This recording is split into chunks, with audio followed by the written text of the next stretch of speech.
के बारे में सुना होगा तो चाइनीज इलीगल जो मछली उत्पादन है उसके बारे में भी सुना होगा।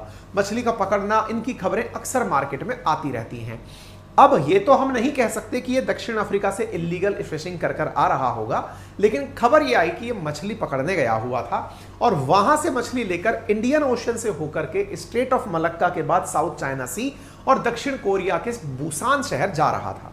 जब ये खबर चीनियों को पता चली तो इन लोगों ने आसपास के देशों को इन्फॉर्म करना शुरू किया और कहा कि जो भी देश हमारी मदद करे कृपया आगे आए। ऐसी स्थिति में इनके राष्ट्रपति शी जिनपिंग और प्रधानमंत्री सब ने इंफॉर्मेशन आसपास के क्षेत्रों में देना शुरू किया। चाइना के द्वारा 17 मई को लोगों से कहा गया कि आप लोग आगे आएं और हमारी मदद करें। हमारे लोग मछुआरे जो हैं वो पानी के अंदर डूब चुके हैं, कृपया करके मदद करने पहुंचे। अब आप कहेंगे चाइना तो अपने आप में इतना ज्यादा जासूसी का सिस्टम रखता है, खुद क्यों नहीं पहुंच जाता? देखिए, फ्लाइट से पहुंचना बहुत आसान है, लेकिन रेस्क्यू ऑपरेशन करने होते हैं तो आपको पूरा तरीके से जहां आप रहते हो वहां से लेकर, आप सोचिए ना, 5 को चला था, 17 को जाकर डूबा है, इतनी सी दूरी 12 दिन में तय की थी। बहुत धीरे पानी में ट्रेवल होता है, ट्रेवल धीरे होता है। ऐसी स्थिति में रेस्क्यू भी इतना तेजी से नहीं मिल सकता, इसलिए इसने आसपास के देशों को आह्वान दिया। इनमें से इसने Australia, Sri Lanka, Maldives, Indonesia, Philippines और भी जितनी कंट्रीज हैं, सबसे कहा कि आप लोग हमारे 39 मछुआरे डूब गए हैं, इनको बचाने के लिए आगे आइए। चाइना के द्वारा अपनी तरफ से भी 2 एडिशनल जहाज भेजे गए, लेकिन उसका कोई लॉजिक नहीं है ना, उनके जहाज जब तक आएंगे तब तक तो खेला हो लिया था। ऐसी स्थिति में सारे देशों के द्वारा जब अलर्ट दिया गया तो चाइना ने इंडिया से भी कहा कि यदि आप हमारी 39 जो मछुआरे खोए हैं उन्हें ढूंढवाने में मदद कर दें तो ये बहुत बड़ी मदद होगी। इस बात को भारत ने स्वीकार किया। भारत ने इनके आंसर को, इनके जो इमरजेंसी कॉल था, इसको आंसर देते हुए अपना एक खोजी एयरक्राफ्ट लॉन्च कर दिया। भारत की तरफ से भारत का जो P-8I जो हमारा मतलब जाकर के खोजने वाला P-8I एयरक्राफ्ट है इंडियन नेवी का, जो कि टोही विमान के रूप में कार्य करता है, समुद्र के ऊपर बिल्कुल गिद्ध की सी नजर रखता है, मौसम खराब भी हो तो भी ये टर्ब्यूलेंस के नीचे भी लोगों को ढूंढ सकता है। ये अमेरिका का प्रोडक्ट है और हमने इसे बहुत बड़ी डील में लिया था।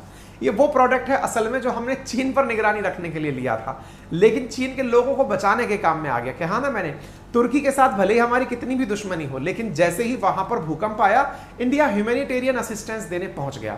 अफगानिस्तान के अंदर रह रहे तालिबान ने भारत के लिए कितना भी कुछ बुरा सोचा हो, हमारे हाईजैक किए हो हमारे विमान, उसके बावजूद भी भारत ने मानवीय सहायता से कभी पीछे नहीं हटा है। यही तो भारत को दुनिया से अलग बनाता है। ऐसी स्थिति में भारत ने तुरंत अपना टोही विमान भेजा कि रुकिए हम आते हैं, और भारत ने 900 नॉटिकल माइल दूर अपना एयरक्राफ्ट केवल ये ढूंढने के लिए कि कहां फंसे हैं आपके लोग। इसके लिए 18 मई को आप देख सकते हैं इंडियन नेवी ने अपने द्वारा जानकारी देते हुए कहा कि हमारे सर्च एंड रेस्क्यू ऑपरेशन जो है वो पूरी तरह से स्विंग में है और हम लोग काम कर रहे हैं। इसी के आधार पर इंडिया वहां पहुंचता है, डूबे हुए वेसल के आसपास से 2 लोगों को रेस्क्यू करता है।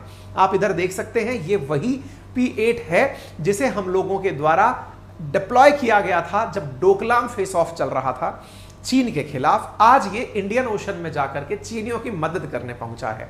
इसी मदद से प्रभावित होते हुए चाइनीज एम्बेसी जो इंडिया में है, उन्होंने इंडियन नेवी के ट्वीट पर ट्वीट करते कहा, truly appreciate the timely help. जो समय रहते आपने मदद की उसकी हम प्रशंसा करते हैं। यह खबर अपने आप में बहुत बार आपस में लोगों के बीच सौहार्द बढ़ाने के काम आती है। आपको याद होगा जब भारत ने तुर्की को मदद भेजी थी तो तुर्की के लोगों ने कितना अपनत्व के साथ भारतीयों का स्वागत और सम्मान किया था। अक्सर देश के ऊपर शासन करने वाले लोग अपने हितों के लिए आपस में लड़ रहे होते हैं, लेकिन इसी बीच में यदि इस तरह की चीजें आ जाती हैं तो लोगों में एक सॉफ्ट बॉन्डिंग पैदा होती है और दुनिया में शांति स्थापित होती है। शायद वसुधैव कुटुंबकम की यही भारत की परंपरा है। इसी को G20 के अंदर हमने अपनी थीम लाइन बनाई है। उम्मीद है आप सभी साथियों को यह बात समझ में आई होगी।